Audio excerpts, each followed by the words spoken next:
માતાજી મિત્રો, જય દાદા દ્વારકાથી, જય માં ભવાની. કેમ છો બધા? મજામાં ને? મિત્રો, તમે સંબંધ ટકાવવા માંગતા હોય પણ સંબંધ સાચવતા સાચવતા જો સંબંધ ન સચવાતા હોય ને, અને સામેથી સંબંધ પ્રત્યે લાગણી ન હોય ને, તો અથાત પ્રયત્ન કરવા છતાં એ સંબંધ તૂટે છે. સંબંધો મિત્રો ટકાવવા હોય ને, તો એ સંબંધ છે ને સમજણથી ટકે છે. સંબંધ સાથે રહેવાથી વધે, સાથે રહેવાથી જળવાય એવું નથી. સંબંધ હજારો કિલોમીટર દૂર હોય ને તો પણ ટકી શકે, અને સંબંધ પાસે હોય ને તો પણ તૂટી શકે. તમે ગમે એવો યથાર્થ પ્રયત્ન કરો કે મારે સંબંધ ટકાવવો છે, પણ જ્યારે સામેથી સંબંધ ટકાવવા માટે એટલી જ તાલ આવેલી જોઈએ, એટલી જ હૂંફ જોઈએ, લાગણી જોઈએ. સામેનો વ્યક્તિ ગમે તે તમે સંબંધ ટકાવવા માંગતા હશો ને સામેનો વ્યક્તિ એ સંબંધ જાળવવા નહીં માંગતું હોય ને, તો તમે ગમે તેવો પ્રયત્ન કરશો ને તો એ સંબંધ ટકશે નહીં. કારણ કે સંબંધ એક નાજુક છે. સંબંધ તૂટે છે ને એના પેટાળની અંદર પ્રથમ ઘણા પરિબળ કામ કરી જાય છે. શંકા, કુશંકા, સ્વભાવ, સમજણ, આ બધાનો સમન્વય જ્યારે પૂરેપૂરો સચવાતો નથી, સમજાતો નથી ને, ત્યારે અમુક સમયે એ બધા પરિબળો છે ને તિરાડ ઉત્પન્ન કરે છે.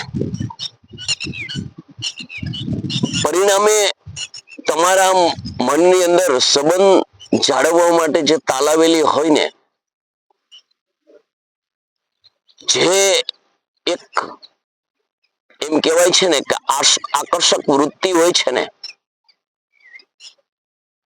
એ ધીરે ધીરે કમ પડતી જાય છે, ઓછી થતી જાય છે. ત્યારે જ્યારે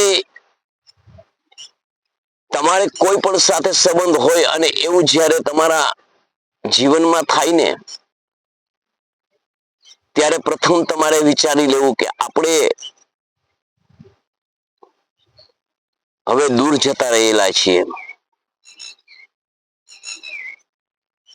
એમાંથી માણસ જ્યારે એનું મંથન ન કરે અને ધીરે ધીરે એ દૂરી વધતી જાય. પરિણામે એક દિવસ હૈયાની વાત છે, હોઠે આવે, હોઠેથી બહાર નીકળે, વિવાદો થાય, ગેરસમજ થાય. આ બધા ઘર ક્યારે કરે છે? મગજની અંદર આ બધું ઘર ત્યારે કરે છે કે જ્યારે તમારા જીવનની અંદર મેં પ્રથમ વાત કરીને કે જ્યારે દૂરી આવવાની શરૂઆત થાય છે ને, ત્યારે એ વિચાર તમારા મને અપનાવી લીધો હોય અને એ મનને અપનાવેલા વિચારનું તમે સતત મંથન કરવા માંડો છો. નહીતર તમારે સંબંધ ટકાવવો હોય તો ત્યાં લેટ ગો અને સમજણથી કામ લેવું પડે, તો જ સંબંધ ટકે. નહીતર ધીરે ધીરે સંબંધોમાં તિરાડ પડે, અને તિરાડ પડે ને એટલે બે પાર્ટ જુદા થાય. પરિણામે સંબંધ તૂટી જાય. સંબંધ નાજુક છે. સંબંધ સમજણથી સચવાય છે, બુદ્ધિથી સચવાય છે. સંબંધ પરિસ્થિતિ સમજીને સચવાય છે. સંબંધ તમે જ્યારે બાંધ્યો હોય છે ને, ત્યારે તમે કયા પરિબળથી સંબંધ બાંધ્યો છે ને એના વિશે મંથન કરવું જોઈએ. સંબંધ એમને એક બાજુથી સચવાતો નથી. સંબંધ સાચવવા માટે બંને તરફથી પ્રયત્ન જોઈએ. જેની સાથે તમે સંબંધ બાંધો છો, જેની સાથે તમે સંબંધ ગાઢ બાંધ્યો છે, એ બંને વચ્ચે કઈ વાત વિવાદ હોય તો એનું બેસીને સોલ્યુશન કરવું જોઈએ. કા એ વાતને એક વ્યક્તિ કે આ રીતે હતું એટલે સ્વીકારી અને એને લેટ ગો કરો તો જ તમારા સંબંધ ટકે. જ્યારે તમારા મનની અંદર વાદ વિવાદ અને તમારા મનની અંદર સંબંધો વિશે જ્યારે સવાલ ઉભો થાય ને ત્યારે તમારે ધીરે ધીરે સમજવું કે આપણે હવે દૂર થવાના છીએ.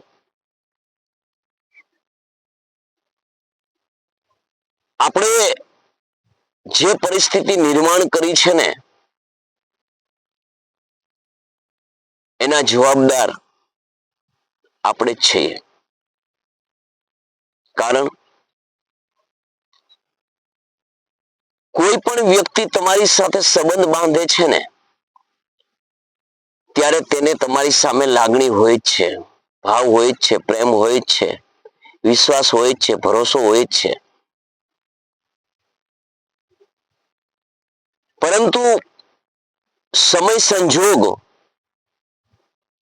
એવી ચાલ ચાલી જાય અને એ સમય સંજોગ એનો પીછો જ ન છોડતા હોય અને તમે પરિસ્થિતિ સમજી ન શકતા હોય, પરિણામે એક દિવસ મેં કહ્યું ને કે થોડી થોડી દૂરી વધતી જાય, અવિશ્વાસ આવે, ભરોસામાં ફેરફાર થાય, દૂરી વધવા માંડે, મનની અંદર એવા પરિબળો કામ કરે કે આ પેલા જેવું નથી, હવે આ વ્યક્તિમાં ફેરફાર થયો છે. બસ આ વ્યક્તિમાં ફેરફાર થયો છે આટલું તમારું મનમાં એનું દ્રઢ થઈ જાય ને, જેની સાથે સંબંધ બાંધ્યો છે એની વાત, એનું વર્તન, એના વિચાર, ત્યારે મિત્રો ગમે તેવા પ્રયત્ન તમે કરો ને સંબંધ તૂટી જાય છે.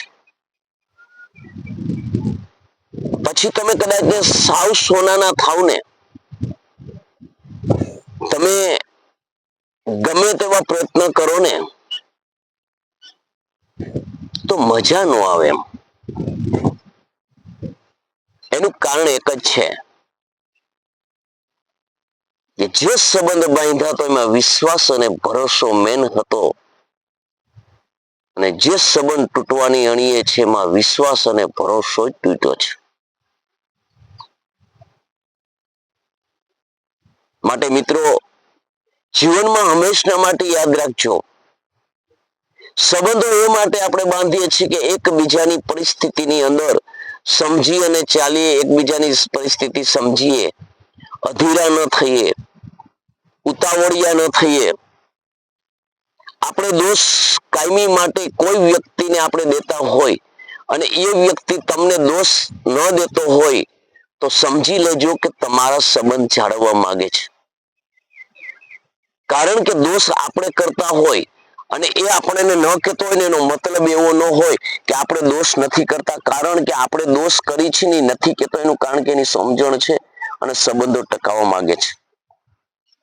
ભૂલ સાંભળાની 100 થાય પણ આપણી 60% તો હોય જ છે. મિત્રો આવું સમજાશે ને, જીવનમાં આવું વણાશે ને તો સંબંધ સચવાશે. અને સંબંધ આત્મીયતાથી બાંધવા જોઈએ, આત્મીયતાનો સંબંધ હોવો જોઈએ.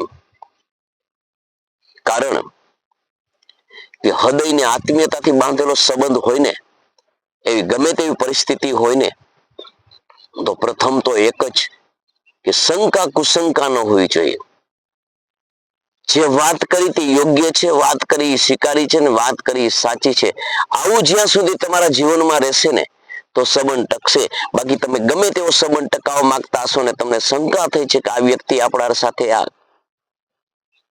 આપણે જ એને સંબંધ સાચવીએ છીએ, એ સાચવવા તૈયાર નથી, એ આપણાથી દૂર થતો જે છે, આપણને આપણી સાથે ખોટું કરે છે, આપણે જરૂર હતી ત્યાં સુધી આપણો ઉપયોગ કર્યો છે, હવે નથી કરતો, આવા આવા વિશેષ અનેક પરિબળો તમારા મનની અંદર ઉછળશે ને તો તમે ગમે તેવો પ્રયત્ન કરશો ને તો સંબંધ નહીં ટકે. માટે સંબંધ ટકાવવા ને એ આત્મીયતાથી સમજવાની વાત હોય છે, ત્યારે જ સંબંધ ટકે છે. જય માતાજી, જય દાદા દ્વારકાથી, જય ભવાની.